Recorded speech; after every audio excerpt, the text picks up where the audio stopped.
Hello students, हम लोग whole numbers वाले यूनिट पे पहुंच चुके थे और लास्ट टाइम ये समझने की कोशिश की थी होल नंबर होते क्या है। होल नंबर्स वो नंबर्स होते हैं, पूर्ण संख्याएं वो संख्याएं होती हैं जो जीरो से प्रारंभ होती हैं, 0 1 2 3 इस तरह से। अगर हम ध्यान से देखें तो ये वाला जो ग्रुप है ये नेचुरल नंबर्स ही हैं। तो नेचुरल नंबर्स में जब जीरो जुड़ गया तो आपके पास क्या बन गए, होल नंबर्स। ठीक है, मतलब पूर्ण संख्याएं क्या होती हैं, पूर्ण संख्याएं वो सभी प्राकृतिक संख्याएं हैं और साथ में जीरो है। ठीक है, तो सभी प्राकृतिक संख्याएं एक पूर्ण संख्याएं हैं और साथ में उनमें क्या है, एक जीरो भी जुड़ा हुआ है। तो हमने जो पूर्ववर्ती परवर्ती संख्याएं कैसे लिखी जाती हैं इनके बारे में हमने किया था। आज हम लोग देखेंगे properties of whole numbers. Whole numbers के गुण क्या हैं। ठीक है, बोलने का मतलब ये है कि जब आप जैसे 0 में 2 जोड़ते हैं तो नया नंबर क्या आएगा, ये भी एक पूर्ण संख्या है। ठीक है, अगर आप 2 से 2 माइनस करेंगे तो आंसर क्या आएगा, अगेन होल नंबर। बोलने का मतलब जोड़ में और घटाने में पूर्ण संख्याएं कैसी हैं, समृद्ध हैं। They are closure under addition and multiplication. क्या डिवीजन में भी ऐसा होता है? हम लोग आज एक डिवीजन का केस देखेंगे कि असलियत में भाग करना होता क्या है। भाग करना और गुणा करना दो अलग अलग चीज़ें हैं। ठीक है, कैसे? जैसे मुझसे पूछा जाए कि 2 4 जा कितने होंगे, आपको टेबल याद है इसलिए आप बोलेंगे 8। लेकिन अगर मान लेते हैं कोई आपसे टफ जैसा पूछा, जैसे मान लेते हैं आपसे पूछ लिया 39 2 जा कितने होंगे, आप थोड़ी देर के लिए सोच में पड़ जाएंगे या फिर आप 2 से गुणा करना शुरू कर देंगे, है ना।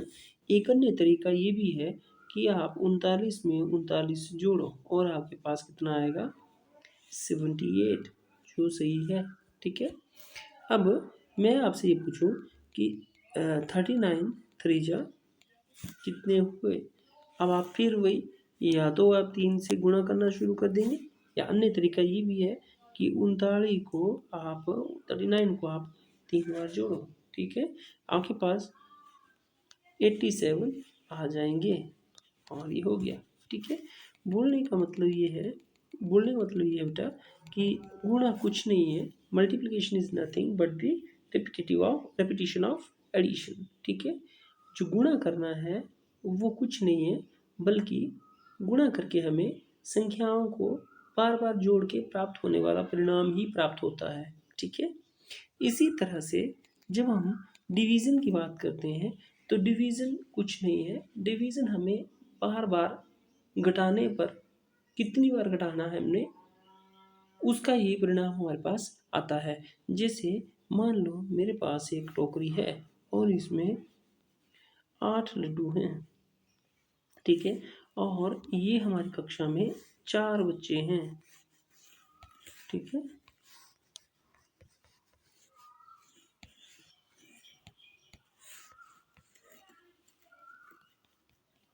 इन चारों में हमने लड्डू बांटने हैं।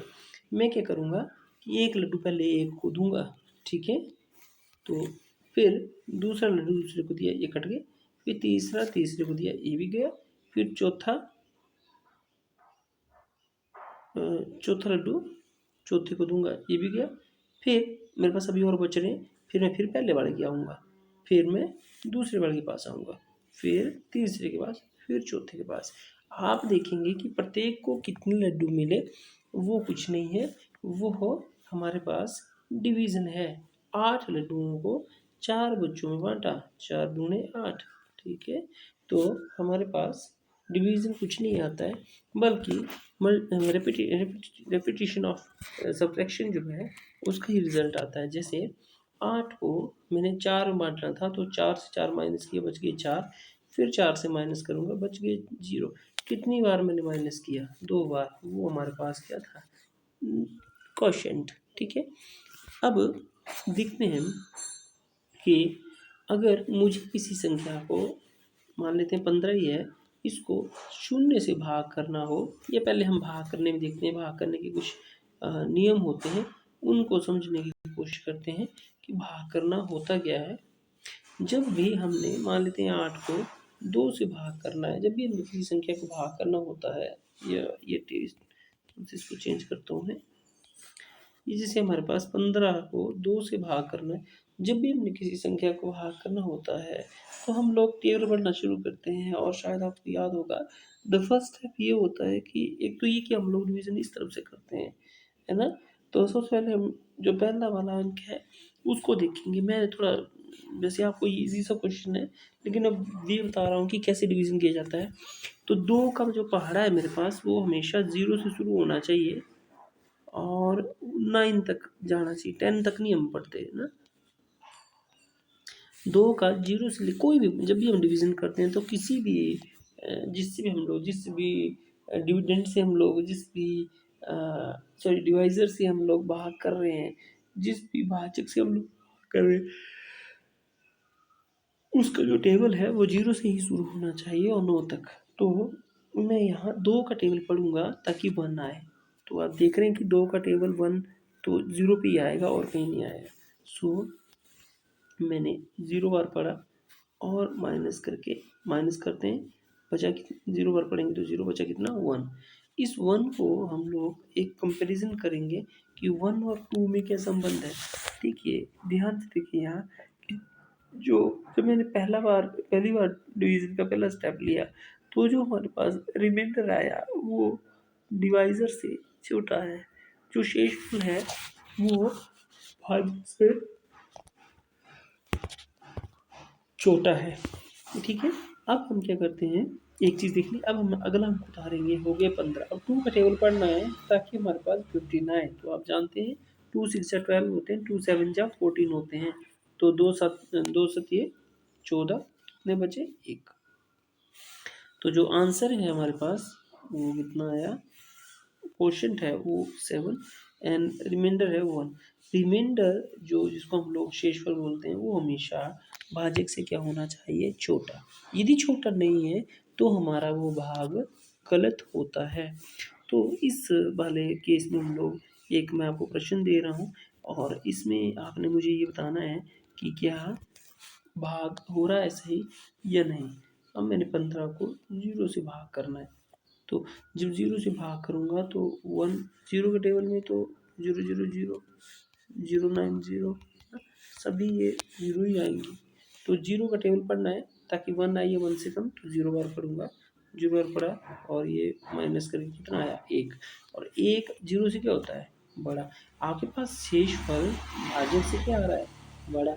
मतलब यहाँ हमारे पास भाग नहीं हो पा रहा है, इसलिए हम कहेंगे कि जो पूर्ण संख्याएं हैं they are not closure under division. ठीक है, यह अपरिभाषित है, is not defined, is not defined. ठीक है, तो क्वेश्चंस पे आते हैं हम लोग। मैं एक पहला क्वेश्चन आपको बताता हूँ कैसे करना है। ये क्वेश्चन है बेटा, वैसे जोड़ने के सिंपल से क्वेश्चन लग रहे हैं, लेकिन इनको इस तरह से जोड़ना नहीं है हमने। 837 208 और 363 आपको लग रहा होगा कि ऐसे जोड़ना है, लेकिन ये ऐसा नहीं जोड़ना है। इसमें बोला है बाय सुटेबल अरेंजमेंट। तो आप इसमें क्या करेंगे, ट्रिक लगाएंगे और ये प्रयास करेंगे सोचने का कि क्या इसको आसान किया जा सकता है। बिल्कुल सही। देखिए 837 और 363, 3 जमा 7 कितने होते हैं 10। तो शायद 837 में यदि मैं 363 पहले जोड़ूं फिर 208 जोड़ूं तो मेरा क्वेश्चन आसान हो सकता है। तो देखते हैं इसको करके। मैं साइड में कर रहा हूँ। 837 में 363 जोड़ा, 0 1 कैरी, 0 1 कैरी और 12 कितना आ गया 1200 प्लस 208 और ये कितना आ गया 1408। ये रफ वर्क है। तो ये क्वेश्चन इजीली हो गया है ना। तो इसी तरह से दूसरे क्वेश्चन में भी आपने ट्रिक लगाना है, यहाँ भी देखना है कि जीरो कहीं आ तो नहीं रहा है। देखो इन दोनों को जोड़ेंगे तो जीरो आएगा, इन दोनों को जोड़ेंगे तो जीरो आएगा। आपने इन दोनों को जोड़ना और ये फिर क्वेश्चन पूरा करना। इसका नेक्स्ट क्वेश्चन है मल्टीप्लिकेशन में भी आप देखिए ये है 2 गुणा 1768 गुणा 50। अगर मैं 50 को 2 से पहले गुणा करूँ और फिर 1768 से करूँ तो कितना सिंपल होता है, 50 दूने 100 गुणा 1768 और 100 से गुणा कर लो तो आसान होता ही है, ये यही आएगा, जीरो पीछे लगनी हो गया। तो आपने इन क्वेश्चंस को करती बार यही ढूंढना है कि कहीं 100 50 ऐसी कोई गेम तो नहीं बन रही है, फिर जाके मल्टीप्लिकेशन करना है। ठीक है, तो आज के लिए आप लोग करेंगे पहला क्वेश्चन, दूसरा क्वेश्चन, और वो जो डिवीजन वाला मैंने भी करवाया आपको वो भी आपने करना है। ठीक है, ओके, बाय।